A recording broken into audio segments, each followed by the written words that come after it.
إن الحمد لله نحمده ونستعينه ونستغفره ونؤمن به ونتوكل عليه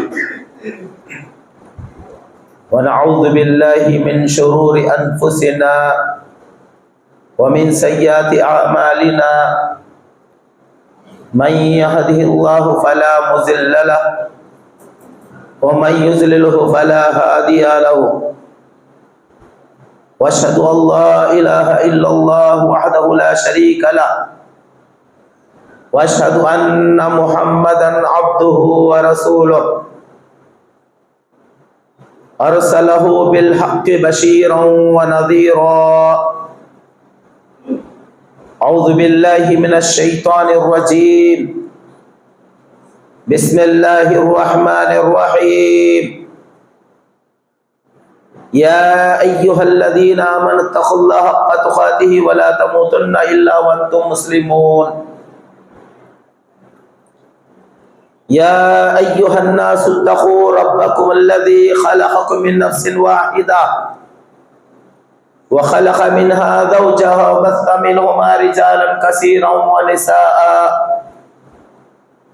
واتقوا الله الذي تساءلون به والأرحام إن الله كان عليكم رقيبا يا أيها الذين آمنوا اتقوا الله وقولوا قولا سديدا يصلح لكم أعمالكم ويغفر لكم ذنوبكم ومن يطع الله ورسوله فقد فاز فوزا عظيما أما بعد فإن خير الحديث كتاب الله وخير الهدي هدي محمد صلى الله عليه وسلم وشر الأمور محدثاتها وكل محدثة بدعة وكل بدعة ضلالة وكل ضلالة في النار أعوذ بالله من الشيطان الرجيم بسم الله الرحمن الرحيم يا أيها الذين آمنوا اتقوا الله ولتنظر نفس ما قدمت لغد واتقوا الله إن الله خبير بما تعملون ونبي هريرة رضي الله عنه قال رسول الله صلى الله عليه وسلم الدنيا سجن المؤمن وجنة الكافر رواہ البخاری۔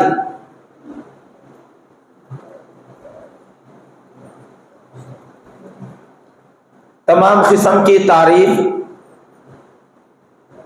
بڑائی، بزرگی، حمد و ثنا اس رب العالمین کے لیے لائق و زیبا ہے جو ساری کائنات کا، ساری دنیا کا، ساری عالم کا پروردگار ہے، مالک اور مختار ہے، رب العالمین ہے، احکم الحاکمین ہے۔ رب العالمین کی تعریف، اس کی بڑائی، اس کی بزرگی ہم جتنی بھی کریں بہت ہی کم ہے۔ مختصر حمد و ثنا کے بعد اس نبی پر درود و سلام ہو جیو جنہوں نے اس دنیا میں آ کر اسلام کو کامل اور مکمل بنایا، اس میں ترمیم کی، تغیر کی، تبدیلی کی کوئی گنجائش باقی نہ رہی۔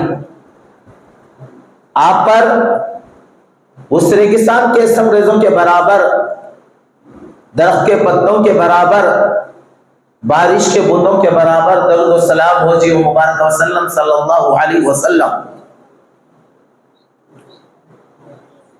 محترم بزرگوں، اسلامی نوجوانوں، خواتین اسلام، پیاری ماں اور بہنوں، پیارے بچوں اور بچیوں، خطبہ مسنونہ میں سورہ حشر کی آیت نمبر 17 میں نے تلاوت کی ہے۔ اللہ تعالی اس آیت کریمہ میں ارشاد فرماتے ہیں، یا ایھا الذین آمنوا اتقوا اللہ، اے ایمان والو، اے مسلمانوں، اللہ تعالی سے ڈرو۔ وَلْتَنْظُرْ نَفْسٌ مَا قَدَّمَتْ لِغَدٍ، مرنے کے بعد جو زندگی آنے والی ہے اس زندگی پر غور و فکر کرو۔ وَاتَّقُوا اللَّهَ، اللہ تعالی سے ڈرو۔ إِنَّ اللَّهَ خَبِيرٌ بِمَا تَعْمَلُونَ، یقیناً اللہ تعالی جو کچھ تم کرتے ہو، جو کچھ تم عمل کرتے ہو، اس کی باریک باریک خبر رکھنے والا ہے۔ اس آیت کریمہ میں اللہ رب العالمین مسلمانوں کو، مومنوں کو آخرت کی ترغیب دلا رہے ہیں۔ یہاں کی زندگی فنا ہونے والی ہے، یہاں کا مال ختم ہونے والا ہے، یہاں کی جوانی ختم ہونے والی ہے، یہاں کی دولت ختم ہونے والی ہے، یہاں کا مکان، یہاں کا دکان، یہاں کی ساری چیزیں ایک نہ ایک دن فنا ہونے والی ہے۔ کل من علیہا فان، ہر چیز کو ایک نہ ایک دن فنا ہے، مگر رب العالمین کی ذات ہمیشہ باقی ہے اور باقی رہنے والی ہے۔ اور آنے والی جو زندگی ہے وہ زندگی ہمیشہ کی زندگی ہے۔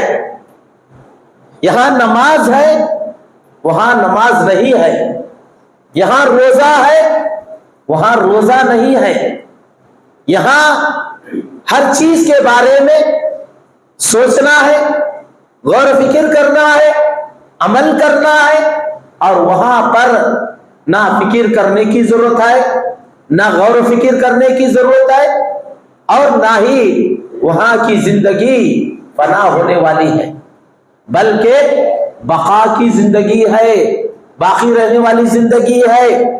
وہاں کی زندگی کے تعلق سے غور و فکر کرو۔ اسلامی نوجوانوں، قرآن مجید میں اللہ تعالی 3 چیزوں کے تعلق سے بہت زیادہ بیان کیا ہے۔ ایک توحید کے بارے میں بار بار اللہ تعالی قرآن مجید میں توحید کا ذکر کیا ہے، یعنی اللہ تعالی کی ذات اکیلا ہے اور اس کا کوئی شریک نہیں ہے، نہ اس کی بیوی ہے، نہ اس کے بچے ہیں، نہ اس کے رشتہ دار ہے، کوئی بھی نہیں ہے۔ ہر عیب سے اللہ تعالی پاک ہے، اور اپنا تعارف اللہ تعالی سورہ اخلاص میں فرما دیا۔ دوسری چیز اللہ رب العالمین جو قرآن مجید میں ذکر کیا ہے وہ رسالت۔ اللہ انبیاء کو بھیجا، دنیا میں نبی آئے، اور آ کر ہر نبی نے بتایا کہ اللہ کی ذات اکیلی ہے، اور اس کے بعد انسان کو دنیا میں کیا کیا کرنا ہے، کیا کرنے سے کامیابی حاصل ہوتی ہے، اور کیا نہ کرنے سے انسان دنیا کے علاوہ آخرت میں کیسے نقصان اٹھاتا ہے، یہ تمام چیزیں بتانے کے لیے اللہ تعالی نبیوں کو مبعوث فرمایا۔ نبیوں کا ذکر اللہ تعالیٰ قرآن مجید میں بار بار کیا ہے۔ آدم علیہ السلام کا ذکر، ابراہیم علیہ السلام کا ذکر، نوح علیہ السلام کا ذکر، موسیٰ علیہ السلام کا ذکر، 25 انبیاء کرام کا اللہ تعالیٰ نے قرآن مجید میں ذکر کیا ہے۔ جبکہ 1,24,000 یا 1,80,000 پیغمبر دنیا میں آئے اور ہر پیغمبر نے توحید کی دعوت دی۔ اس بات کا تذکرہ اللہ تعالیٰ قرآن مجید میں بار بار کیا ہے، اور آخری نبی جناب محمد مصطفیٰ صلی اللہ علیہ وسلم آئے، اور آپ کے بعد کوئی نبی نہیں آنے والا ہے۔ نبوت کا سلسلہ اللہ ختم کر دیا ہے، نبوت کا سلسلہ اللہ ختم کر دیا ہے۔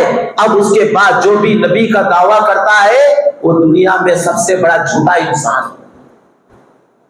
تیسری چیز اللہ تعالیٰ قرآن مجید میں جو ذکر کیا ہے وہ آخرت ہے۔ آخرت کا ذکر اللہ تعالیٰ بار بار کیا ہے۔ دیکھیے، جب ہم دنیا میں زندگی میں محنت کرتے ہیں تو محنت کا پھل ہمیں مل جاتا ہے۔ کوئی بھی آدمی جب کاروبار کرتا ہے تو چھوٹے سے شروع کرتا ہے، اور بعد میں دھیرے دھیرے دھیرے اللہ تعالیٰ کی رحمت سے، اللہ تعالیٰ کی برکت سے وہ ترقی کر لیتا ہے، ترقی کر لیتا ہے، اور یہاں تک کہ بڑا مالدار کہلاتا ہے۔ گھر میں بیٹھنے سے آدمی مالدار نہیں ہوتا، گھر میں بیٹھنے سے آدمی مکان نہیں ملتا، بلکہ اس کے لیے کوشش کرنا پڑتا ہے، محنت کرنا پڑتا ہے، جدوجہد کرنا پڑتا ہے، جب جا کر اپنی زندگی میں وہ کامیابی کو دیکھتا ہے۔ اسی طرح میرے محترم مسلمان بھائیوں، اللہ تعالیٰ آخرت کی ترغیب بار بار اس لیے دلایا ہے کہ دیکھو، دنیا میں اگر تم نیک کام کرو گے، دنیا میں توحید کا اقرار کرو گے، دنیا میں رسالت کا اقرار کرو گے، تو آخرت میں تمہارے لیے کامیابی ہے، آخرت میں تمہارے لیے کامیابی ہے۔ یہاں محنت کرنا ہے، یہاں کوشش کرنا ہے، اور وہاں جانے کے بعد اللہ تعالیٰ جب جنت میں داخل کرے گا، نہ وہاں پر سردی ہوگی، نہ زخام ہوگا، نہ بخار آئے گی، نہ جوانی گھٹے گی، نہ بوڑھاپا آئے گا، بلکہ اللہ تعالیٰ ہر عیب سے پاک کر کے جنت میں داخل کرے گا۔ اب جنت میں جو جو نعمتیں ہم چاہتے ہیں، جو چیزیں اللہ تعالیٰ دنیا میں منع کیا ہے، وہ تمام چیزیں اللہ تعالیٰ جنت میں ہمارے لیے حلال کرے گا، بشرط ہے کہ انسان مومن دنیا میں نیک زندگی گزارے، اعمال صالحہ بجا لائے، جب جا کر اسے کامیابی و کامرانی حاصل ہوتی ہے۔ آخرت پر ایمان رکھنا مومن کا شیوا ہے، مومن کے لیے ضروری ہے۔ کیوں؟ حضرت عمر بن خطاب رضی اللہ عنہ روایت کرتے ہیں، نبی کریم صلی اللہ علیہ وسلم کے ساتھ ہم بیٹھے ہوئے تھے، ہمارے ساتھ کچھ صحابہ اکرام بھی موجود تھے۔ اتنے میں ایک اجنبی آدمی آیا، ایک مسافر آدمی آیا، اور آ کر سیدھا ہمارے نبی جناب محمد مصطفیٰ صلی اللہ علیہ وسلم کے بالکل سامنے بیٹھ گیا۔ جیسے ہم تشہد میں بیٹھتے ہیں نا، ویسے ہی اللہ کے نبی صلی اللہ علیہ وسلم بیٹھے ہوئے تھے، تو وہ بھی آیا اور آ کر تشہد میں آپ کے سامنے بیٹھ گیا، اور بیٹھ کر اس نے کیا کیا؟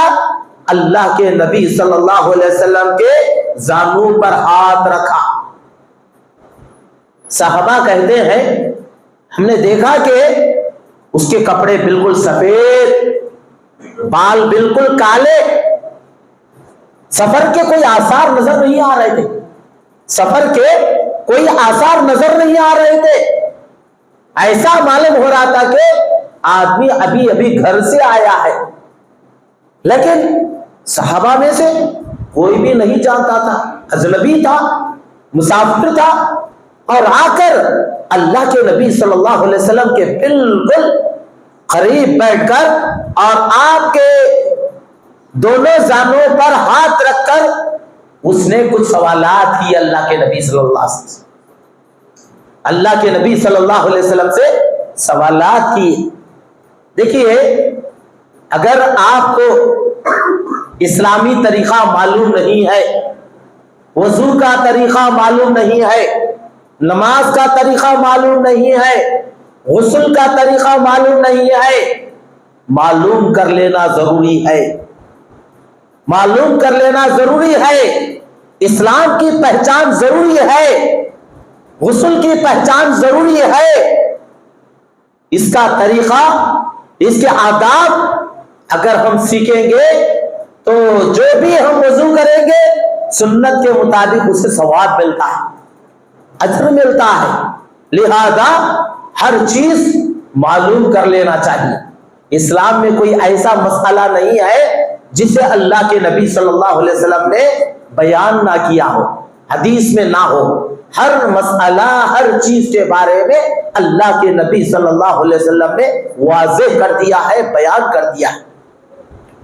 تو یہ جو آنے والا جو آدمی ہے، اللہ کے نبی صلی اللہ علیہ وسلم سے سوال کیا، چند سوالات کیا.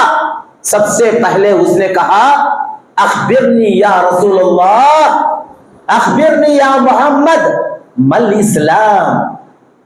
اے اللہ کے نبی صلی اللہ علیہ وسلم، اے محمد بتائیے کہ اسلام کس کو کہتے ہیں.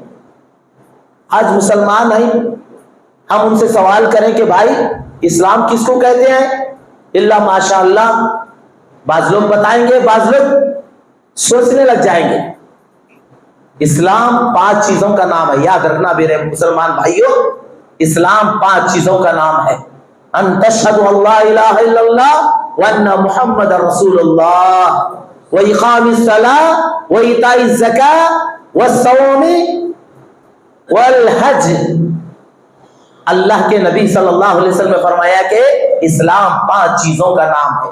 سب سے پہلے لا الہ الا اللہ محمد رسول اللہ کا اقرار کرنا، دوسرا نماز پڑھنا، تیسرا زکات دینا، چوتھا روزے رکھنا، اور 5واں اللہ تعالیٰ نے ہمیں طاقت دیا ہے تو کعبۃ اللہ کی زیارت کرنا، حج کرنا. یہ 5 چیزوں کا نام اسلام. اگر آپ سے کوئی سوال کرے گے بھائی اسلام کسے کہتے ہیں، اسلام 5 چیزوں کا نام. اس نے کہا کہ صدقت یا رسول اللہ، اللہ کے نبی صلی اللہ علیہ وسلم آپ نے بالکل سچ فرمایا، بالکل ٹھیک فرمایا آپ نے. اب صحابہ تعجب میں پڑ گئے، ارے اسے پہلے ہی سے معلوم تھا تو اللہ کے نبی صلی اللہ علیہ وسلم سے اس نے کیوں سوال کیا. اس کے بعد صحابہ تعجب میں پڑ گئے کہ یہ سوال بھی کرتا ہے اور جواب کی تصدیق بھی کرتا ہے. اس کے بعد اس نے بہت سارے سوالات کیے، تو اس میں سے ایک سوال اس نے یہ بھی کیا کہ اخبرنی عن الایمان. دیکھیں اسلام الگ چیز ہے اور دوسرا ایمان کسے کہتے ہیں. ایمان کسے کہتے ہیں؟ ایمان ہے 6 چیزوں کا نام. 6 چیزوں کا نام ایمان ہے. ان تؤمن باللہ وملائکتہ وکتبہ ورسلہ والیوم الآخر والخیر والشر. اللہ کے نبی صلی اللہ علیہ وسلم نے فرمایا کہ ایمان 6 چیزوں کا نام ہے. ایمان 6 چیزوں کا نام ہے. اللہ پر ایمان لانا، اس کے فرشتوں پر ایمان لانا، اس کے فرشتوں پر ایمان لے آنا، اس کے رسولوں پر ایمان لے آنا، اس کے فرشتوں پر ایمان لے آنا، اور اس کے بعد اس کے رسولوں پر ایمان لے آنا. اور اللہ کے نبی صلی اللہ علیہ وسلم نے فرمایا ان تؤمن باللہ وملائکتہ وکتبہ ورسلہ، اور اس کی کتابوں پر ایمان لے آنا. اور 5ویں چیز آخرت پر ایمان لانا. 5ویں چیز کیا ہے؟ آخرت پر ایمان لانا. اور 6ویں چیز تقدیر پر ایمان لانا. اللہ نے جو کچھ ہماری قسمت میں لکھا ہے، جو کچھ ہونے والا ہے، ہوگا، اس پر ہمارا ایمان. یہ 6 چیزوں کا نام ایمان. یہ 6 چیزوں میں جو میں بیان کرنا چاہ رہا ہوں والیوم الآخر، آخرت کے دن پر بھی ہمارا ایمان ہونا چاہیے. جو مسلمان آخرت پر ایمان نہیں رکھتا وہ کامل مسلمان نہیں ہے، وہ کامل مسلمان نہیں ہے. قرآن مجید میں اللہ تعالیٰ بہت سارے جگہوں میں ارشاد فرمایا ہے وَمِنَ النَّاسِ مَن يَقُولُ آمَنَّا بِاللَّهِ وَالْيَوْمِ الْآخِرِ، اور لوگوں میں سے جو کہتا ہے کہ ہم اللہ پر ایمان لے آئے اور آخرت پر ایمان لے آئے۔ اس طرح اللہ تعالیٰ قرآن مجید میں بے شمار آیتیں نازل کیا ہے کہ آخرت پر ہمارا ایمان ہونا چاہیے۔ میرے محترم مسلمان بھائیوں، آخرت پر ایمان رکھنا مومن کے لیے، مسلمان کے لیے ضروری ہے۔ کیوں؟ اس لیے کہ یہ دنیا فنا ہونے والی ہے۔ اب آخرت کی فکر کرنا، میں جو بتانا چاہ رہا ہوں کہ انسان کو آخرت کی فکر کیسے کرنا چاہیے۔ اللہ کے نبی صلی اللہ علیہ وسلم اپنی زندگی میں آخرت کی فکر کیسے کرتے تھے اور صحابہ کرام کو کیسے ترغیب دلایا کرتے تھے۔ مسلم شریف کی روایت ہے، حضرت جابر رضی اللہ عنہ کہتے ہیں ہم اللہ کے نبی صلی اللہ علیہ وسلم کے ساتھ جا رہے تھے تو راستے میں ایک بکری کا بچہ مرا ہوا پڑا تھا۔ اللہ کے نبی صلی اللہ علیہ وسلم اس بکری کے بچے کے قریب آئے اور آ کر اس کا کان پکڑ کر کہا کہ میرے صحابہ، اس کو 1 درہم میں کون خریدے گا؟ اس کو 1 درہم میں کون خریدے گا؟ صحابہ نے کہا کہ اللہ کے نبی صلی اللہ علیہ وسلم اس کو لے کر ہم کیا کریں گے؟ زندہ ہے تو تب بھی عیب دار ہے، کھانے کے قابل نہیں ہے، اس کو لے کر ہم کیا کریں گے؟ اللہ کے نبی صلی اللہ علیہ وسلم نے فرمایا اگر تم 1 درہم میں نہیں خرید سکتے ہو تو مفت میں لے لو، فری میں لے لو۔ صحابہ نے کہا کہ اللہ کے نبی صلی اللہ علیہ وسلم وہ مردار ہے، کھانے کے قابل نہیں ہے، مفت بھی مل جائے تو ہمارے لیے جائز نہیں ہے۔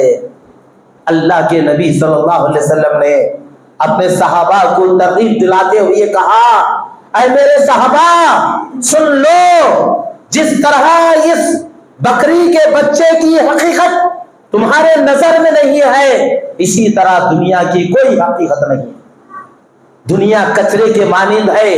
جو لوگ دنیا کے پیچھے پڑ کر آخرت کو تباہ کر لیتے ہیں، جو لوگ دنیا کے پیچھے پڑ کر نمازوں کو ضائع کر دیتے ہیں، جو لوگ دنیا کے پیچھے پڑ کر مؤذن کا جواب نہیں دیتے ہیں، جو لوگ آخرت کی فکر نہیں کرتے ہیں، دنیا کے پیچھے پڑ کر نہ روزے کا خیال، نہ نماز کا خیال، نہ دین کا خیال، نہ رشتہ داری کا خیال، نہ آپس میں ایک دوسرے کے ساتھ حسن سلوک کا خیال، بس دنیا حاصل کرو، دنیا حاصل کرو۔ لیکن دنیا حاصل کرتے کرتے انسان ایک نہ ایک دن چلا جاتا ہے۔ اس لیے میرے محترم مسلمان بھائیوں، آنے والی زندگی کے بارے میں غور و فکر کرو۔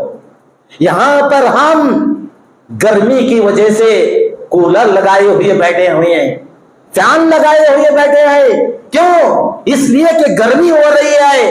اس گرمی سے ٹھنڈک حاصل کرنے کے لیے ہم نے ان چیزوں کو تیار کیا ہے، آلات کے ذریعے سے اپنے آپ کو ٹھنڈک پہنچا رہے ہیں۔ لیکن وہ حشر کا میدان یاد رکھو، اس حشر کے میدان کو یاد رکھو، نفسی نفسی کا عالم ہوگا، انبیاء بھی پریشان رہیں گے، لوگ بھی پریشان رہیں گے، کسی کا پسینہ ٹخنے تک، کسی کا پیٹ تک، کسی کا سینے تک، کسی کا ٹخنے تک رہے گا، اور وہاں پر سایہ نہیں ہوگا، وہاں پر سایہ نہیں ہوگا۔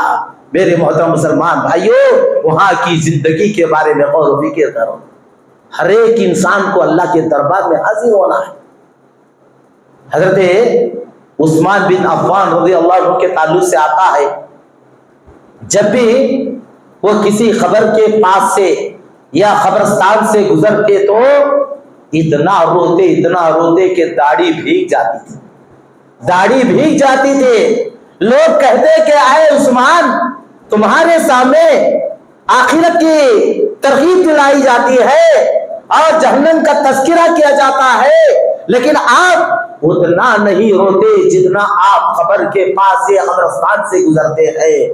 تو حضرت عثمان نے کہا کہ اے لوگوں، یہ خبر آخرت کی پہلی منزل ہے، یہ آخرت کی پہلی منزل ہے. انسان یہاں کامیاب ہو گیا تو آنے والی زندگی وہ کامیاب ہونے والی ہے. اس لیے میں اس قبر کی فکر کر رہا ہوں. کبھی ہم نے فکر کیا ہے کتنے جنازوں کو ہم نے آنکھوں سے دیکھا, کتنے جنازوں کو ہم نے اپنے آپ اپنے ہاتھوں سے مٹی ڈال دیا. کوئی باپ کو مٹی ڈال دیا, کوئی بھائی بہن کو مٹی ڈال دیا, کوئی ماں کو مٹی ڈال دیا, کوئی بیٹے کو مٹی ڈال دیا, کوئی دادی کو ڈال دیا, کوئی دادا کو ڈال دیا. لیکن کبھی آپ نے غور کیا ہے جس طرح ان کی جیسے ان کو مٹی ڈالا گیا ہے, میرا بھی ایک نہ ایک دن آنے والا ہے, مجھے بھی دوسری مٹی ڈالنے والے. میرے محترم مسلمان بھائیوں, آنے والی زندگی کے بارے میں غور و فکر کرو. یہ دنیا کچھ بھی نہیں ہے. دنیا کے پیچھے مال کماؤ, چاہے حلال حرام کی تمیز نہ کرتے ہوئے. کہیں ایسا نہ ہو کہ آپ کی آخرت تباہ ہو جائے, برباد ہو جائے. حلال طریقے سے کمائیے.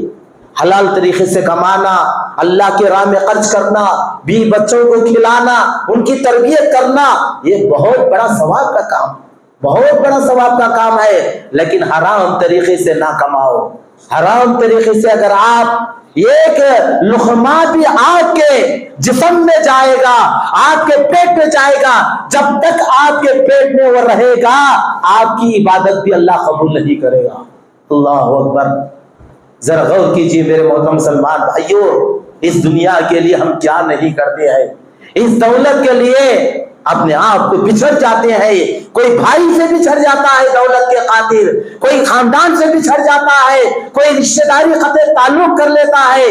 لیکن میرے محترم مسلمان بھائیوں, یہ دنیا کی کوئی حقیقت نہیں ہے. اللہ کے نبی صلی اللہ علیہ وسلم نے فرمایا, عن سہل بن سعد رضی اللہ عنہ قال قال رسول اللہ صلی اللہ علیہ وسلم لو كانت الدنيا عند الله جناح بعوضة ما سقى كافرا منها شربة ماء رواه الترمذی. حضرت سہل بن سعد رضی اللہ عنہ روایت کرتے ہیں, نبی کریم صلی اللہ علیہ وسلم نے فرمایا لو كانت الدنيا, دنیا کی حقیقت اللہ تعالیٰ کے پاس ایک مچھر کے پر کے برابر ہوتی تو آج کسی کافر کو ایک گھٹ پانی نصیب نہیں ہوتا. اللہ اکبر. دنیا کی کوئی حقیقت نہیں ہے. اللہ تعالیٰ دنیا مومن کو نہیں دیتا ہے, اور نہ ہی مومن دنیا کو حاصل کرنے کی کوشش کرتا ہے, بلکہ آخرت کی فکر کرتا ہے, آخرت کی فکر کرتا ہے. اس لیے میرے محترم مسلمان بھائیوں, اللہ سے ڈرو, اللہ سے ڈر کر زندگی گزارو.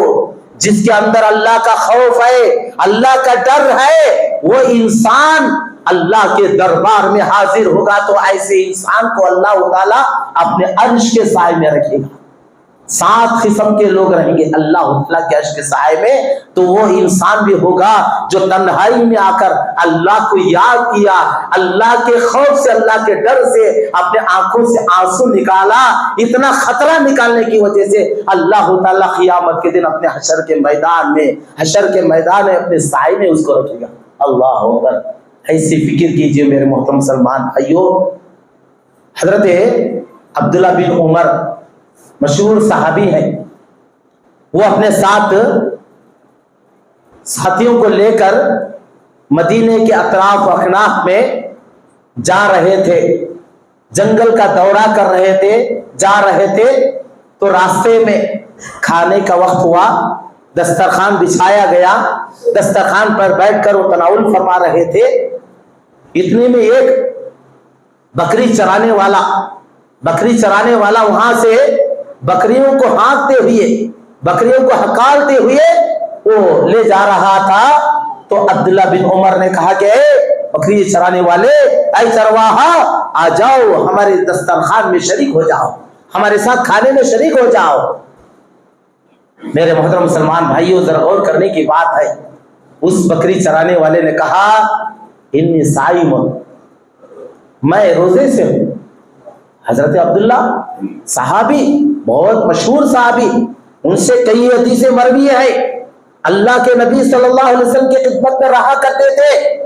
وہ صحابی جب دسترخوان پر بلاتے ہیں تو اس وقت کا اللہ والا, اس وقت سے اللہ سے ڈرنے والا, وہ کہتا ہے کہ انی صائم, میں روزے سے ہوں، میں روزے سے ہوں۔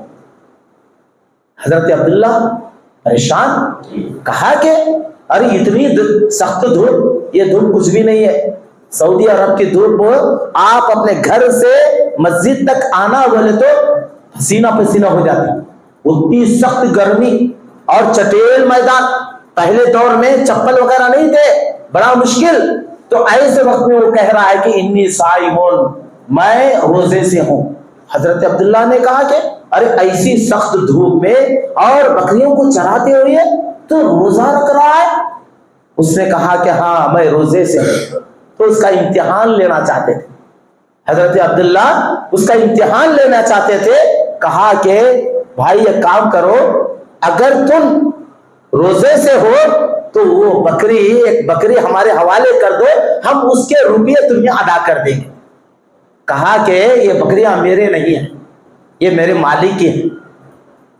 عبداللہ نے کہا کہ کیا ہوا بھائی، وہ بکری دے دو، اور مالک پوچھے تو کہہ دینا کہ بھیڑیا نے کھا لیا، اور اس بکری کو ہم ذبح کر کے اس کا گوشت وغیرہ تیار کر کے تمہیں بھی کچھ ادا کریں گے، اور تمہیں روزے کے وقت میں یہ چیز کام آئے گی۔ اور مالک پوچھے تو کہہ دینا کہ بھیڑیا نے کھا لیا۔ یہ لفظ سنتے ہی اس اللہ والے نے، اس اللہ کے خوف رکھنے والے نے حشر کے میدان کو یاد کر کے اس نے کہا این اللہ، این اللہ، این اللہ، اللہ کہاں ہے، اللہ کہاں ہے، اللہ کہاں ہے، اس طرح کہتے ہوئے وہ نکل رہا تھا۔ حضرت عبداللہ بن عمر اس کی یہ بات سن کر آنکھوں سے آنسو نکال لیے کہ ایسے وقت میں ایسا اللہ والا، اللہ این اللہ، این اللہ کہہ رہا۔ اس کے بعد حضرت عبداللہ کو بے چینی ہو گئی کہ ایسے انسان کا میرا ایسے انسان کا مجھ سے سابقہ پڑا ہے، ایسے انسان سے مجھے ملاقات ہوئی ہے۔ اس کے بعد اپنے ساتھیوں سے کہا کہ بڑے مالدار تھے وہ، کہا کہ جاؤ مدینے میں جا کر اس آقا کو تلاش کرو کہ اس کا آقا کون ہے۔ مدینے میں آئے، عبداللہ بن عمر آئے، ان کے ساتھی آئے، اور تلاش کیا گیا کہ فلاں اس کا آقا ہے، اور اس سے جا کر حضرت غلام نہیں ہو، آج سے تم کسی کے غلام نہیں ہو بلکہ تم اللہ کے غلام ہو، اور یہ تمام کی تمام بکریاں یہ تمہارے ہیں، اور میں نے اللہ کے خاطر تمہیں آزاد کر دیا، آج سے تم ان بکریوں کے مالک ہو، اور تم خود اختیار رکھتے ہو، اور میں نے تمہیں آزاد کر دیا۔ اللہ اکبر۔ دیکھیے اللہ تعالیٰ روزی کیسے پہنچاتا۔ جو انسان اللہ کا خوف رکھتا ہے، اللہ کا ڈر رکھتا ہے، رب العالمین کی طرف سے اسے کیسے روزی حاصل ہوتی ہے۔ میرے محترم مسلمان بھائیوں، دنیا کے طلبگار نہ بنو، آخرت کے طلبگار بنو۔ یہاں محنت کریں گے، وہاں بیج آپ کو ملے گی، وہاں پھل ملے گا۔ یہاں نماز پڑھیں گے، وہاں کامیابی ملے گی۔ یہاں روزہ رکھیں گے، وہاں جنت ملے گی۔ وہاں جنت کی نعمتوں سے بہت سارا تم فائدہ اٹھاؤ گے۔ اس لیے کسی شاعر نے کیا ہی خوب کہا ہے، یہ دنیا ایک منزل ہے، مسافر کا ٹھکانہ ہے، نہ سو غافل ارے نادان سحر ہوتی ہی جانا۔ یہ دنیا ایک منزل ہے، مسافر کا ٹھکانہ ہے، نہ سو غافل ارے نادان سحر ہوتی ہی جانا ہے۔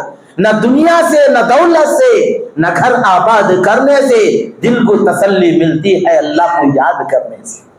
میرے محترم مسلمان بھائیوں، اللہ کو یاد کیجئے، آنے والی زندگی کے بارے میں فکر کیجئے۔ یہ کوئی ضروری نہیں ہے کہ انسان بوڑھاپے تک زندہ رہے، کبھی بھی کسی وقت بھی موت آ سکتی ہے، بچپن میں بھی آ سکتی ہے، جوانی میں بھی آ سکتی ہے، بوڑھاپے میں بھی آ سکتی ہے، لیکن اللہ کے دربار میں ہم کو حاضر ہونا ہے۔ اللہ کے دربار میں اپنی زندگی کا حساب دینا ہے، اپنی جوانی کا حساب دینا ہے، اپنی پوری زندگی کا حساب اللہ تعالیٰ کے دربار میں پیش کرنا ہے۔ اس لیے آنے والی زندگی کے بارے میں غور و فکر کیجیے۔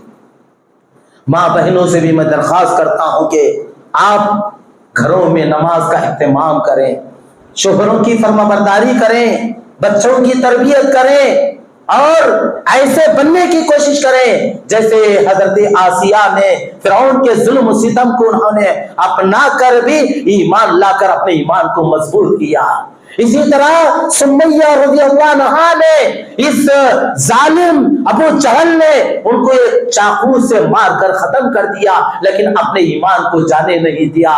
اپنے ایمان کو مضبوط کرو اور اللہ تعالیٰ کو کثرت سے یاد کرو، اللہ تعالیٰ کا ذکر و اذکار کرو اور آنے والی زندگی کے بارے میں غور و فکر کرو، کیونکہ یہ زندگی فنا ہونے والی ہے. یہاں کا مکان، یہاں کا دکان، یہاں کی زندگی، یہاں کی دولت، یہ تمام چیزیں ختم ہونے والی ہے، اور وہاں کی زندگی ہمیشہ کی زندگی ہے اور باقی رہنے والی زندگی ہے. وہاں کی زندگی کو ترجیح دو.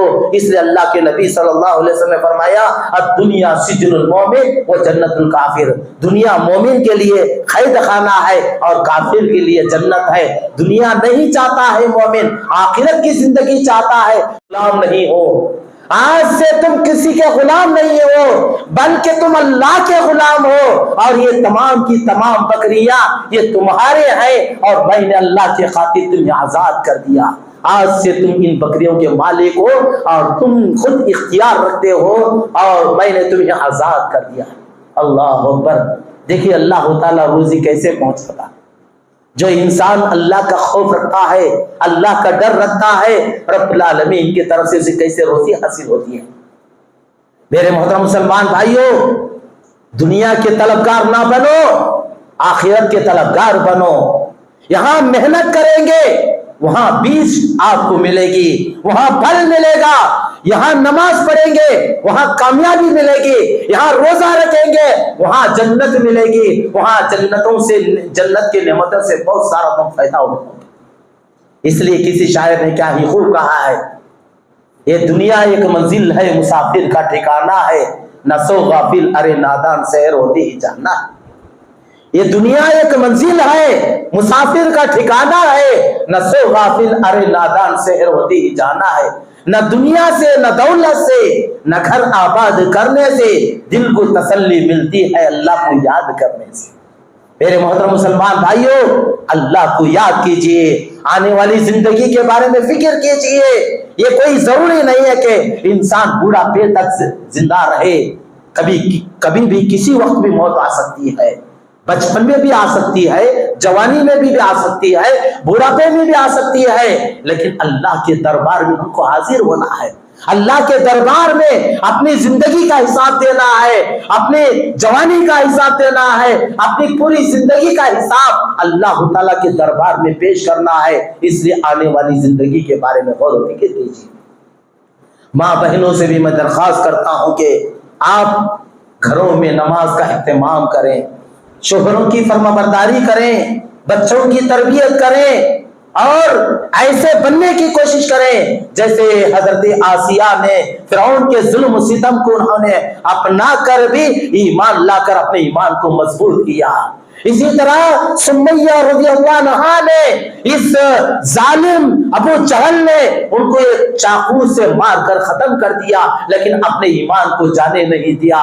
اپنے ایمان کو مضبوط کرو اور اللہ تعالیٰ کو کثرت سے یاد کرو، اللہ تعالیٰ کا ذکر و اذکار کرو اور آنے والی زندگی کے بارے میں غور و فکر کرو، کیونکہ یہ زندگی فنا ہونے والی ہے. یہاں کا مکان، یہاں کا دکان، یہاں کی زندگی، یہاں کی دولت، یہ تمام چیزیں ختم ہونے والی ہے، اور وہاں کی زندگی ہمیشہ کی زندگی ہے اور باقی رہنے والی زندگی ہے. وہاں کی زندگی کو ترجیح دو. اس لیے اللہ کے نبی صلی اللہ علیہ وسلم نے فرمایا الدنیا سجن المومن و جنت الکافر. دنیا مومن کے لیے قید خانہ ہے اور کافر کے لیے جنت ہے. دنیا نہیں چاہتا ہے مومن، آخرت کی زندگی چاہتا ہے. یہاں مصیبتیں اٹھا لیتا ہے لیکن وہاں آرام کی زندگی گزارنا چاہتا ہے. تو ایسے مومن کو الدنیا سجن المومن، مومن کے لیے قید خانہ کہا گیا ہے یہ دنیا، اور آخرت کے لیے یہ کیا ہے، کافر کے لیے